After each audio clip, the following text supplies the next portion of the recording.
Hey kids, let's talk about the good old days growing up in Idaho. Hello everyone, welcome to another episode of Growing Up in Idaho. Today we're going to go back to the good old days again with Mike Hicks talking about his police stories from the 1960s. Well, okay, here we go. One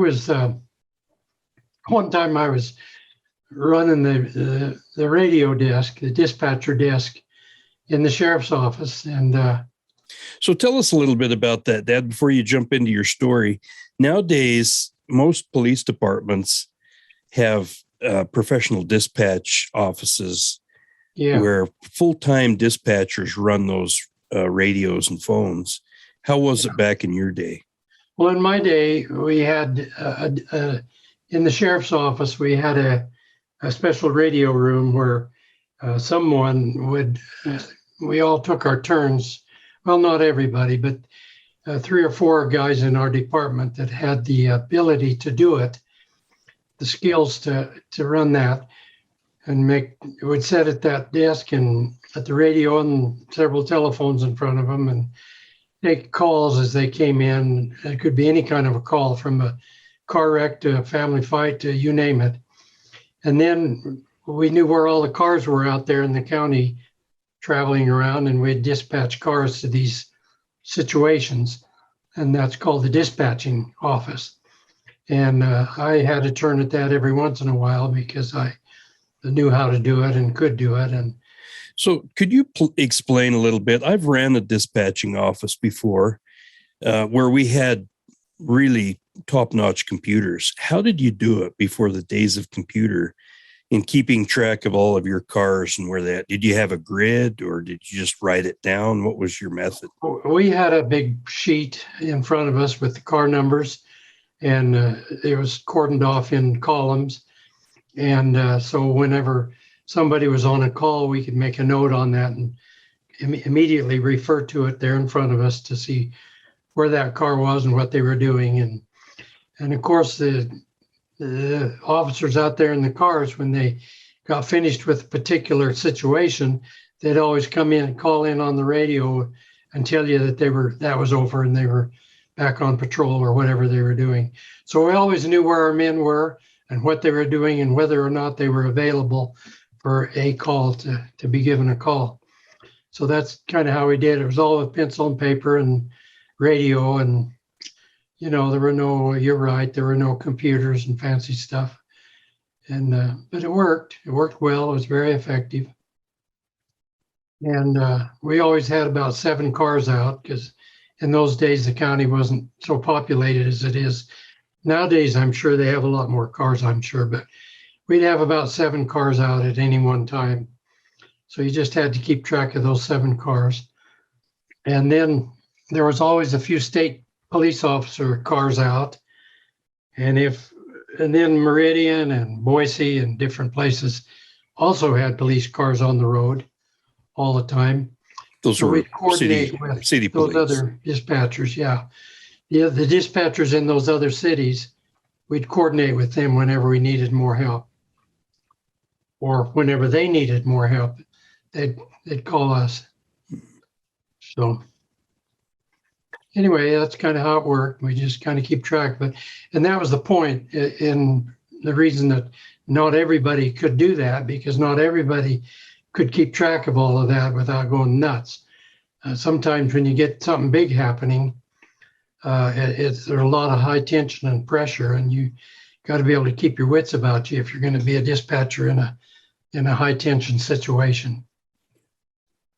So anyway, that's how it worked. Interesting.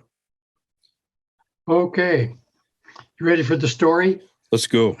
Okay, I was dispatching one night, and it was the night before Christmas. It was Christmas Eve, and I got a call on the telephone from this guy. I won't use his name, and I, picked the phone up and said, "Good evening, Ada County Sheriff's Department. Can I help you?"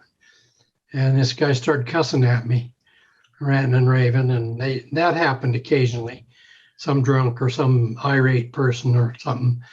and I'd just hang up on him. Well, I hung up, and within a few seconds, the phone rang again, and I picked it up.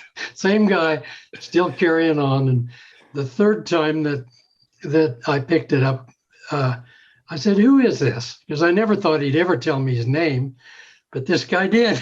He must have been pretty drunk or pretty mad, because he told me his name. And I said, "Well, you're going to jail." And in those days, and I'm sure there's still a law now, that says you cannot use the telephone to annoy another person. If you call somebody you don't like up and start cussing at them on the phone, they can have you arrested for it. It's against the law.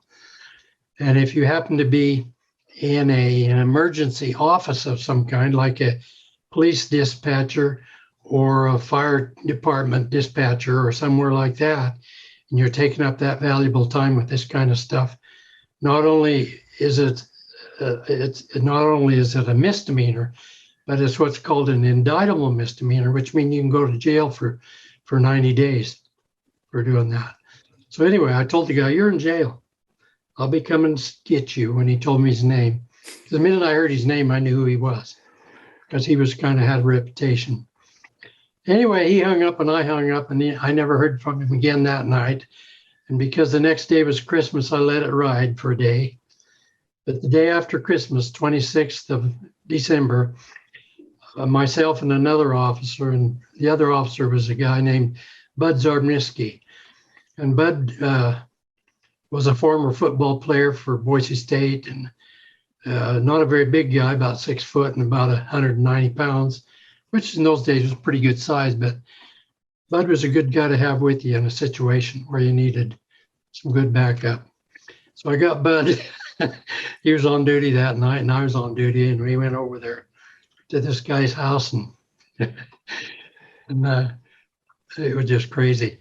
I knocked on the door, and the guy opened the door, and when he saw 2 police officers standing on the doorstep, he knew the jig was up.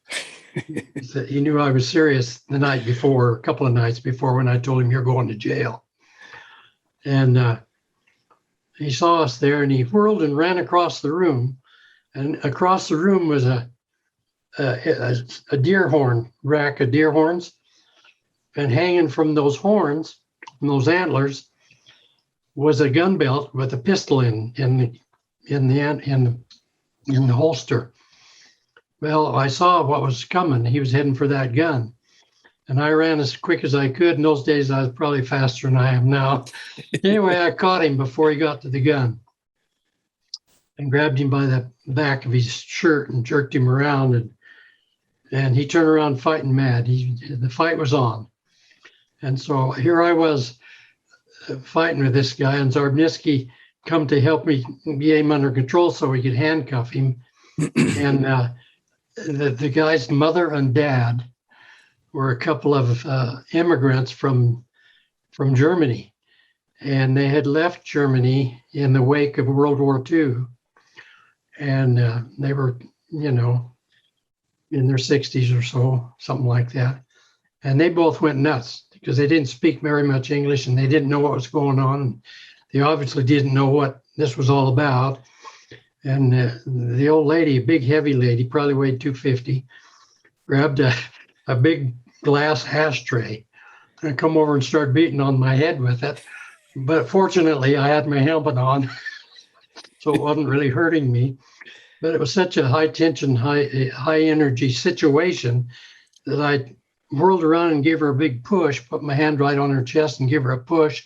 And I pushed her pretty hard, and she did a somersault backwards and landed on the floor over there. And that took her out of the fight. She didn't get up again. She sat there with her eyes about as big as saucers watching the whole thing. And I turned back to this guy, and he wouldn't give up. The old man was running around the house screaming, "Gestapo, Gestapo, Gestapo." And Yeah. Anyway, that was when I pulled my mace out and I sprayed the guy, and that took the fight out of him. But in the process, because there was so much action going on, that the spray got on everybody. And so we were all kind of running in our eyes, but he got it directly in the face. So we got him handcuffed, and somebody called for backup. And so the city police, this was in Boise City, the city police showed up and they came in there and no, not the city, Garden City police showed up and they had an officer named Tim Sheffield. And Tim was about 6 feet tall and weighed about 350. Huge guy. And he come in there and he got all excited. And he took his mace out and he sprayed everybody. And even the dog. Anyway, it was an exciting time. We finally got the guy arrested and took him in. And he ended up doing 60 days in jail for all of that. And that was the last I ever heard of him. I guess he may have learned his lesson. He stayed out of trouble after that, as far as I know. Nice. It was a pretty exciting time. Looking back on it, it was pretty funny. But at the time, it was not too funny because there was a gun hanging there. And if one of those people would have got their hands on it, somebody would have got killed, most likely. That's dangerous business. Any domestic issue is going to, when you step into someone's house, their domain. Oh, yeah, absolutely. In fact, in the hierarchy of dangerous calls, family fight is what we used to call them in those days, was the most dangerous domestic call or any kind of call. Yeah. Because you go out, a woman gets mad at her husband and calls the police. The police show up and the woman changes sides and runs in the bedroom and gets a gun and comes out and shoots you. And that's a scenario that is not all that infrequent. Yeah. So it's kind of spooky. Yeah. Anyway, that was one of the exciting, fun stories and kind of a dumb story, but at the time it wasn't dumb. It was pretty serious stuff. Yeah. Well, it's good to know. We used to make prank phone calls all the time when I was a kid. Yeah. I'm sure in fact, I know for sure we weren't thinking about going to jail. We were just having fun. And we used to call a lot of people. And we always had our favorite little scenarios, Oh, sure. But, like this Main Street, go by your place, we'll run out and get it, will you? Yeah. Things like that, yeah. Yeah. Prince Albert in a can. Yeah. Yeah, those kind of dumb things. But the point is, I suppose the law still exists. I'm sure laws have changed a lot since my day, but I'm sure that's still against the law. Yeah. To use the telephone to annoy is a misdemeanor crime. You can get 30 days in jail and a $300 fine for it. And those days, the reason he got 60 days, or was it? Yeah, 60 days, is because it was to an emergency office, a police department, that he made the call. And so, yeah, it's interesting. That made it a more serious crime. Yeah. Yeah. So what other action stories do you have? I remember a lot of stories. In fact, for our listeners, you have to know that that when I was in 7th grade and 8th grade, I had my dad as a teacher in junior high school before he became a principal later on. And us kids in his classes had some methods of avoiding work. And one of them was to get Dad going on his police stories, because as soon as that happened, there was always less work to do, less assignments, where we could postpone things until the next day. We had our little ways of getting out of doing work. Yeah. Well, another thing about that issue, though, is what the kids may not figure it out is that I would tell them on Monday, if everybody's good this week and there's no problems, nobody's sent to the office, nobody gets in trouble, then Friday, the last half hour of class, we'll have police stories. Yeah. So that always worked, because the good kids tell the other kids to shut up and behave. I want to hear some stories. That's right. It worked both ways. It was fun. Yeah. Yep. I remember those days. They were good days. Yeah. Yeah. Well, another story. Yeah. Okay. There was this guy, and again, I guess I won't use his name. You'd have to be a little bit familiar with the geography around Boise, but from a little town called Mountain Home to Boise is about 40 miles. And it's a straight freeway. But just before you get to Boise, in those days, it's changed now. They've rebuilt the road. But in those days, the freeway ended about 5 miles out of Boise and came down to a 2-lane road. So you had to drive a 2-lane on into town because they hadn't updated the freeway yet.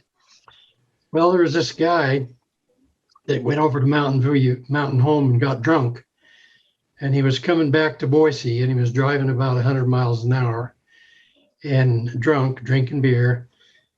And he came up behind an old man and his grandson in a pickup, and they were pulling a little travel trailer along behind the pickup. And it was at night and it was dark. And this drunk guy was coming so fast that he didn't see what was in front of him because the old camper trailer had lights on it. They did work. They were there. But they were pretty dim, I suppose, because, Anyway, he ran right into the back of that trailer, and he drove right through the trailer and hit the truck and knocked it off the road. And as the truck rolled off the road, the old man fell out and the truck slid over him and killed him.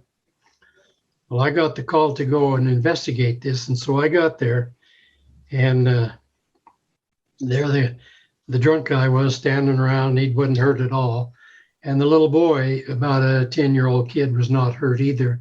But he was just petrified and horrified that his grandpa was hurt so bad. Anyway, I got there and started taking care of things. And the guy that had done it, he got arrested, of course, and I went and locked him in the back of the police car. Those police cars, as I told you the other day in the interview, they had plexiglass screens between the front and back seat, and then the doors had no door handles on the inside. You couldn't open the back doors except from the outside. So you put somebody in there in handcuffs, which he was, and they're trapped. The only way they could get out is to kick out a window and then crawl out. That'd be pretty hard with your hands cuffed behind you, back. So he was sitting in the car, and we were taking care of the wreck and cleaning things up and called the ambulance and so on and so forth.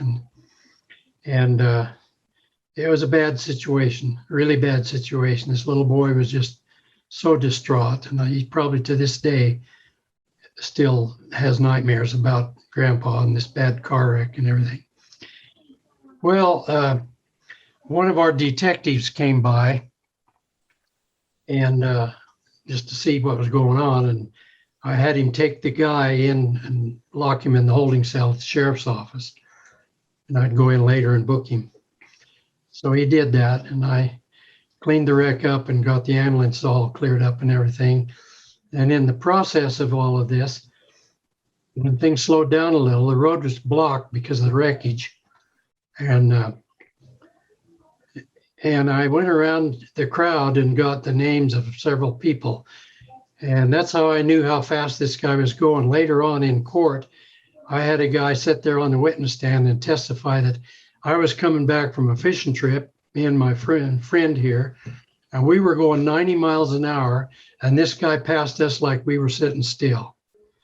Well, that's pretty good evidence that this guy was speeding, which he claimed he was only going 55. Right. But I also got a blood alcohol thing on him, and he was way, way drunk. I forgot the numbers anymore, but he was very drunk. Anyway, we had a trial, and it was a manslaughter trial because he'd killed this old man. And he was found guilty, and he went to prison for 5 years for it. But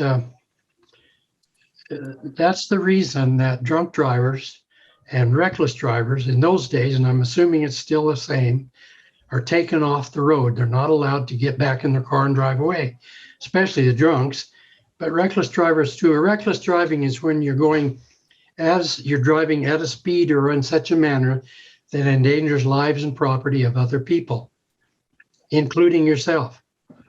So if somebody's weaving down the road mad or angry, or mad at their wife, or going over to a certain number of miles over the speed limit, you can arrest them for reckless driving and throw them in jail. Yeah. Which we often did. So that's what that was all about. Anyway, he did 5 years in prison, and he lost his driver's license till he was 30 years old or something. I can't remember. It's a tough lesson to learn. Well, I'm not sure he learned it. But Yeah, a lot of times that's the case. he was pretty arrogant through the whole thing. 5 years in prison might have helped. I don't know for sure. Yeah. Yeah, it's too bad. The tough thing about situations like that is someone lost their life, an innocent person. Yeah. And the drunk person who caused the whole thing walked away. Yeah. And that happens so often. Yeah. And all the way through the process of arresting him and putting him in jail and later in the trial and everything else, he just had an attitude like, I was only going 60 at the most, and Yeah. this officer's wrong, and well, of course, the jury didn't believe any of that baloney. I had lots of good evidence that, I even had the empty beer bottles in his car that still had liquid in them. Yeah. So, yeah, justice doesn't always match up in cases like that. If justice was perfect, that guy would have lost his life and everybody else would have lived. yeah. But that's not always going to happen. Not the way it always works. That's right. Yeah. Yeah. Yep. But anyway, those were a couple of interesting things that happened. And I remember a story, Dad, you told about a guy who ran a fence post through him. How did that all turn out? oh, yeah, okay. It was out on the county road towards Star and Cuna Road, actually. And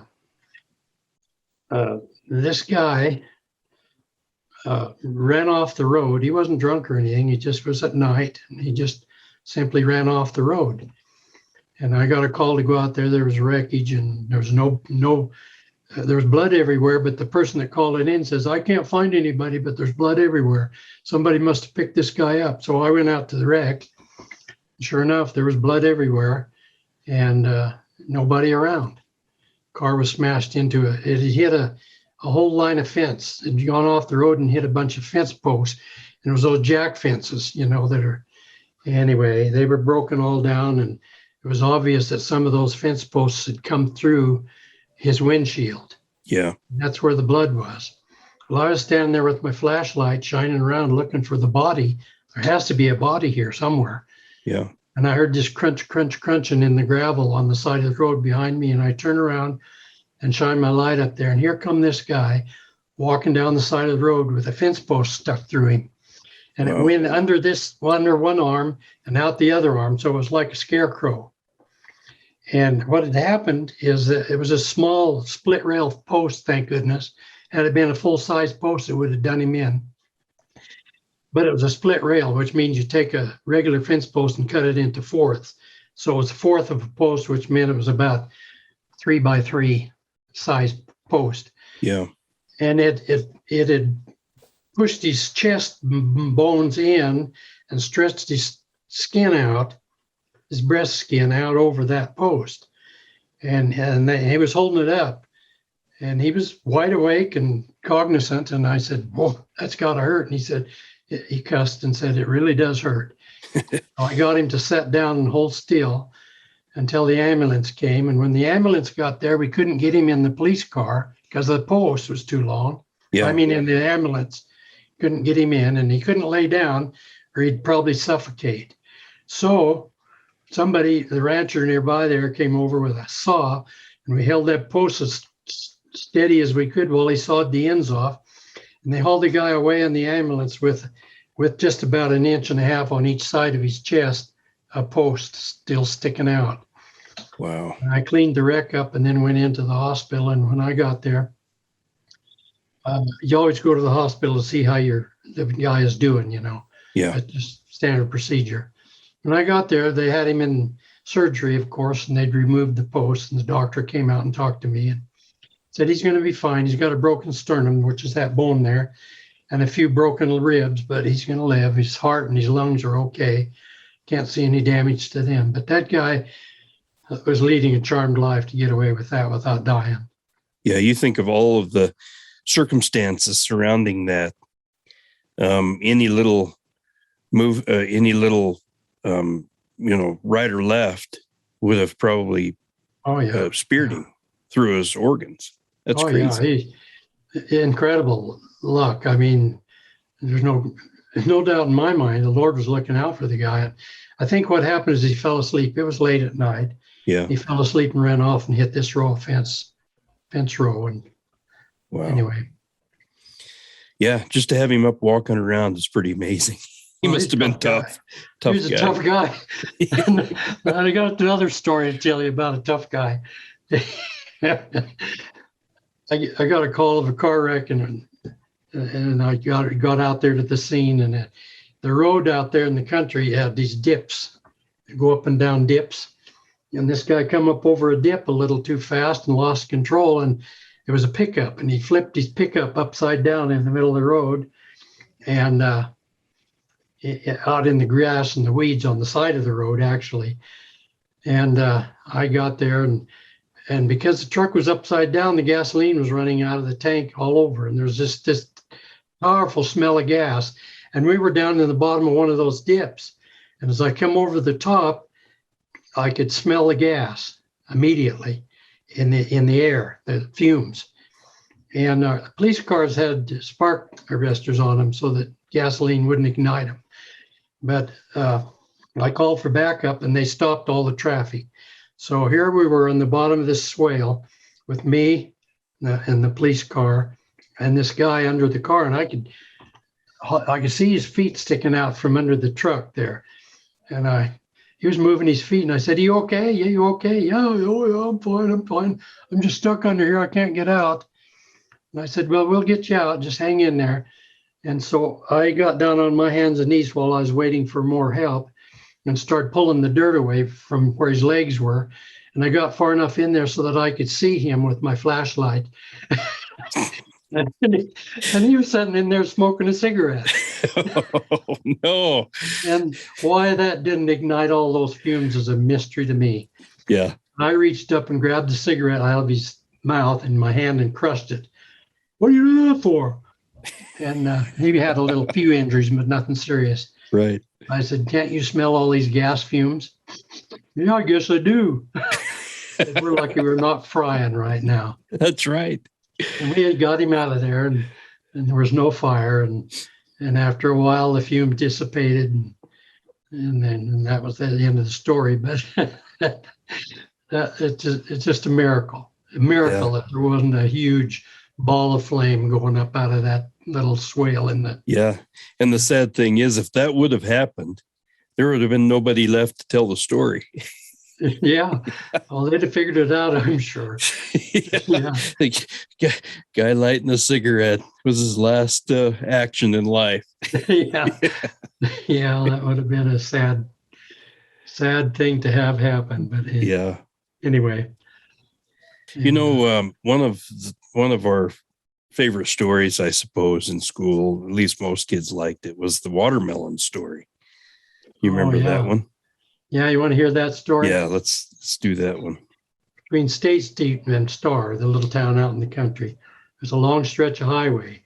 And there's another highway that comes in from the south from Emmett, Idaho. And it's a T intersection. There's no crossroad. It's a T. And when you come into that, the people coming from the south have to stop and wait till the traffic's cleared before they can turn right or left to go down the Highway 44. Anyway, one night, late at night, 4 young people, 2 young guys and 2 young girls, they were all probably in their early 20s, were coming from Emmett, driving too fast, and they come to that intersection and they were not paying attention and they didn't stop, and they went shooting across that intersection. And the road that they were coming onto, Highway 44, had a little crown like most roads do. Most paved highways are crowned a little, so the rainwater will run off of them. And that road was crowned a little. And they flipped, when they hit that crown of that road, they went airborne, and I measured it. They flew a little over 100 feet. I can't remember the exact, 105 feet or something, through the air before that car hit the ground again. And when it hit the ground, there was a dog there, and they hit the dog and just smeared him like a butter on the edge of your plate. And then the car hit the ground and bounced and went up in the air and it knocked limbs out of a tree 12 feet up. I measured that too. And they missed the tree. They went beside the tree and knocked the limbs out, and then landed and over a canal, a little canal about 6 feet across, over the canal, and went out into the field at about a quarter of a mile. Wow. And it was a watermelon field. Used to grow a lot of watermelons or pumpkins. No, it was pumpkins. It was the fall of the year, and it was pumpkins. I got there and it was dark, but I didn't have any trouble seeing what was going on. This path of wreckage and debris scattered out through there. So I grabbed my light, and another backup was coming to help, and went out there, and I come to that little canal, and you could see it was only about 2 feet deep. So I waded through it to get out there, because you got to see if there's anybody still alive in this mess. Well, on the way there, I stumbled over something, and I thought it was just a pumpkin. Just kind of kicked something with my foot that was kind of heavy, and went kind of thunk, and I didn't think any more about it. Went on over to the wreckage. When I got to the wreckage, there was one guy that was obviously dead, and another guy who was obviously dead because his head was missing. His head was gone. And one of the girls was really banged up. And another girl she was sober. They were all drunk. This one girl wasn't so drunk that she didn't have brains enough. She was in the back seat, and she got down on the floor in the back. Was laying on the floor before the wreck happened. She couldn't get the driver to slow down. She told me later. Anyway, she came out of it with a few injuries, just enough to go to the hospital. I went into the hospital the next day to talk to her and get more details of what happened for my report. And she was able to talk. She was only in the hospital a day or two. The other girl was she died in the hospital. 2 guys dead at the scene. 1 girl died later. 1 girl lived. Probably still having nightmares about that to this day. Wreckage everywhere. And all because of too much speed. And I don't know how fast he was going, but he had to be going way over 100 to do all that damage and bounce along for a quarter of a mile out through a field of pumpkins. But back to the story then. I got looking around for the head that was missing. Missing was head. I got looking around for it, and I thought, goodness. And I shined the light down on my foot, and I had blood all over my foot. And I thought that must be what I stumbled over. And I went back the direction I'd come running in there, looking around with my flashlight, and sure enough, I found the guy's head. Interesting. That he got severed some way in the wreck, because by then the car had been flipping and rolling, and severed his head. And so I gathered up the head and brought it over where the body was, and let the coroners take it from there. But terrible thing. That's pretty tough. I guess this just goes to show what people will come upon if they are the first responders to a terrible accident. Yeah. It's not pretty most of the time, especially in a high-speed situation like that. Well, speed kills. Just that simple. If you're going even if you're going under the speed limit, you can get killed in a car wreck. Oh, yeah.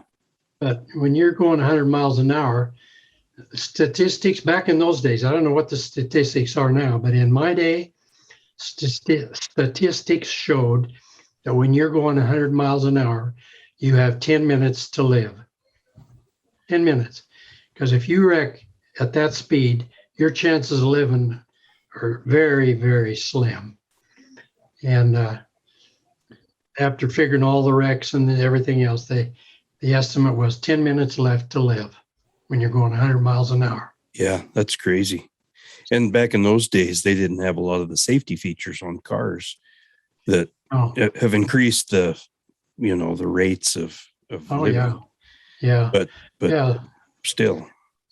Yeah, in those days there weren't any airbags, and seat belts were not a requirement. A lot of people didn't have seat belts. A lot of cars didn't even have seat belts. That was like 1958 or something when they started putting seat belts in. I think so, around there somewhere. But and they were just just put there as kind of a convenience. A lot of people would just cut them out of their car because they didn't know what they were. They were a nuisance, and yeah, but it took a while and even today, there's some people who don't put their seatbelt on. When I get in the car, I put it on before I even start the car up. Yeah. Just from habit and things that I've seen and the experiences like I just told you about. None of them had seatbelts on. Yeah. And the girl that only lived because she had sense enough to get down on the floor and hug the floor. Yeah. Well, speaking of speed, I've got a quick story. In Boise, I would have been about 4 years old, so it'd be about 1968, maybe 69. This guy came into our neighborhood one day, and you had worked the night shift before, so you were home asleep. Mom was probably up doing breakfast or ironing clothes or whatever she did. Mike and I were out playing. Brother Mike, were out playing, and this guy drove into our neighborhood in kind of a sporty little hot car. One of those little muscle cars. And he had a flat tire, and he asked us if our dad had a jack. So we ran home, grabbed the jack out of the garage, and went and let him use it. He changed his tire, and he asked us if we wanted to go for a ride in his car. We didn't know who this guy was. He was just some stranger. And we said yes. So we jumped in his car, and that highway, Federal Way, that went past our place there, or the turnoff. What's that, Federal Way? Yeah, Federal Way. He turned right, went just past that motel that was right there, and he counted the mileage. We got up to 105, according to him. Oh. He slowed down, did the U-turn, and headed back and dropped us off at our house. Said, thanks for letting me use your dad's jack, and left. Well, we were excited. We thought that was really neat. So we went in, and I don't know why Mom wasn't as excited as we were, but she gave us hell for getting in someone's car and driving fast. And as I recall, you woke up enough to overhear part of the story and came storming out of your bedroom, half asleep, in your underwear, wondering who we were riding with. And, I think back on that and other things like that, and I'm surprised we didn't end up disappeared somewhere. Yeah, risky times. Yeah. Yeah. And if you do that nowadays, there's probably only one reason the guy'd offer you a ride, and that's so he could steal you. Oh, yeah. Yeah, for sure. Yeah. Well, Dad, there's one story about you had to deal with a deceased person in their house that had been there for a while. And oh, yeah. And you want to hear that one? It's a sad story because the old feller died. Yeah. But the way the cleaners reacted to that, I think, is kind of humorous. Do you want to tell that story? Yeah, I'll tell you the story. I got a call to go down to Garden City because this old guy died in his house, and it was in the summer. And Boise area gets up around 100 degrees for about 2 months every summer. And he was in there in all that heat. And I went up, and one of his neighbors went over to see him because he hadn't seen him out in the yard. He peeked through the window and saw him laying in there on the couch, obviously dead. So I went to check it out and went over and peeked in the window, and sure enough, there he was laying in on the couch, dead. And the reason I knew he was dead because he was bloated up like a cow does when it dies, or any other animal. Humans do that too. Right. In the heat, they bloat. And he was about huge, big old bloated thing with his arms sticking out and his feet sticking out. And the rest of it was just bloat. His shirt and his pants had already split open from. Well, and we got in the house. I got some help. They came with a big rubber sheet, and this rubber sheet is like a sleeping bag kind of. You unzip it and open it up and put the body in it, zip it back shut, and that zips all of the whatever it is inside, so that it's sanitary. So we didn't know what to do, how to get all this body. One of the guys said, well, we laid this sheet out on the floor in front of the couch, and one of the medics that came to help get the body. So, well, I'll pull him off. And he grabbed the hand and gave it a pull, and the hand came off like a glove. Oh boy. That's how badly decomposed he was. The bone stayed, the hand came off, like taking off a glove. He threw that on the sheet and he shook his hand. Oh my goodness. And I said, well, listen, I'll go outside and we'll figure something out. So I went out and found a little board 2 or 3 feet long. And I brought it back in and I handed it to one of the guys. And I said, all right, just stick it down behind the body and pry it off onto the floor and it'll roll onto the sheet. So like a dummy, I was standing there. And sure enough, when he rolled off, the body burst open like a popping balloon. Oh boy. And the mungus from the guy splashed all over my pant legs. Oh no. And so I said, I got to go home and get another pair of pants on because this was terrible odor. Yeah. So I got in my car and went home and I drove up in the driveway and went out the garage and one of you kids were there. And I told you, go in and tell Mom to bring me another pair of uniform pants. And so she did. And I went in the garage and took that pair off and took everything off of it and rolled them up in a ball. And I'd also have her bring a plastic bag. So she brought the plastic bag. I put those smelly pants in that plastic bag and tied it shut and put my other uniform on and went out and washed my boots off with a hose and got it cleaned up.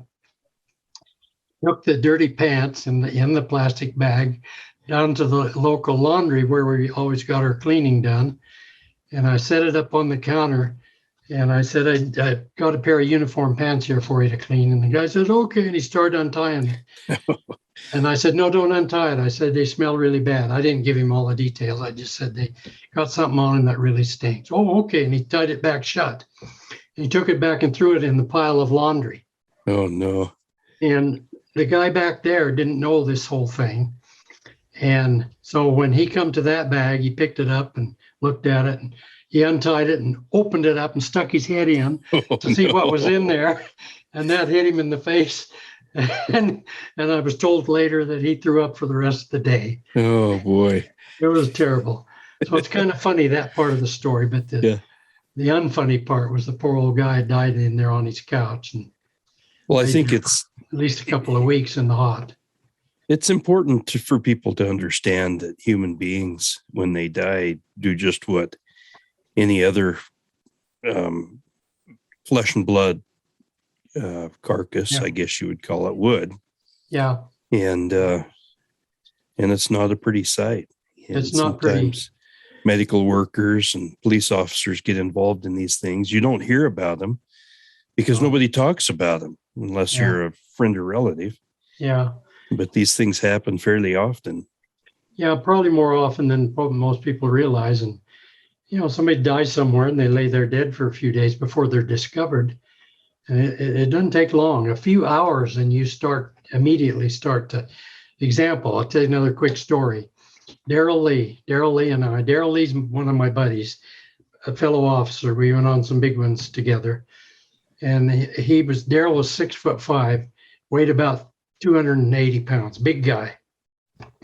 We got a call to go that a guy had died in his house, and the ambulance crew needed some help carrying the body. It was down a stairway, and the stairs came down the back, outside stairs, came down the back of the building and then made a landing and turned another direction around the corner of the building. And so Darrell and I volunteered to carry the guy. Well, Darrell, being big and strong, and stronger than me by far, they had him on a stretcher, and they wrapped a tent around him, a rubber sheet around him to keep him on the stretcher, and had him tied down. And of course, they had his clothes off because you have to do that, I guess. Anyway, we're coming down the stairs, and this guy had only been dead about 6-7 hours at the most. Died that morning. This was afternoon.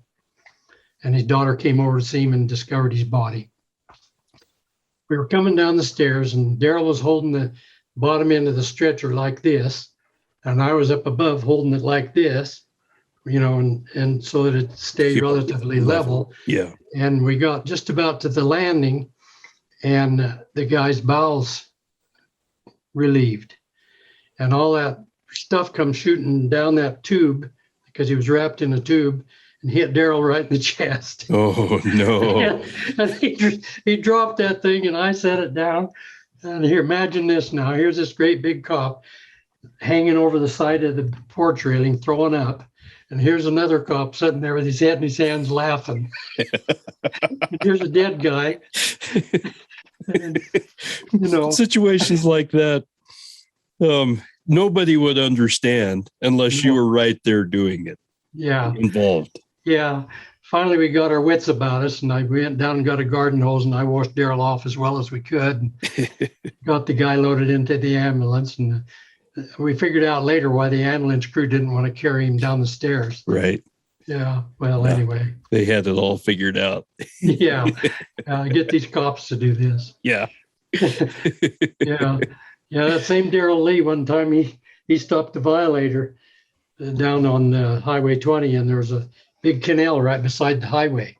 No fence or anything, just a big canal there. And Daryl, you get to picture this now, had a violator. Violator is somebody who was breaking the law and you have to give him a ticket. Had him on the side of the road and he put your police car up behind him with the lights going and everything. And Daryl gets out of his car and he has his ticket book in his hand and he comes walking up there to this guy's car. And all the time he's trying to talk to the guy's kind of chuckling and kind of giggling. And what's so funny, he thought, but he let it go. And anyway, but he said, let me have your driver's license. And the guy said, well, okay, but before I give it to you, you might want to look back there. And then Daryl turned and looked back. What he'd done, instead of getting his car in park, he got it in reverse and it backed into the canal. So this guy sat there watching in the mirror while the police car backed into the canal. And Daryl run back there to look at his car, and the guy spun his tire and threw gravel all over him and took off down the road. No. And Daryl, the car was sitting under the water with the lights still going around there, completely submerged. Yeah. And Daryl called up, and I was running the desk that day, the radio desk, and he called up and he said, Mike, it was a Sunday. And she said, is the sheriff in? And I said, no, he's not, but I can get him on the phone. No, don't call him. He said, send me a wrecker out here. And I told me what had happened. I couldn't believe it. They towed the car into the lot out behind where the police cars were parked and drained all the water out of it. And of course, because it was running, they had to go through the engine and clean it all out and everything. But oh, boy. Just a funny thing that happened.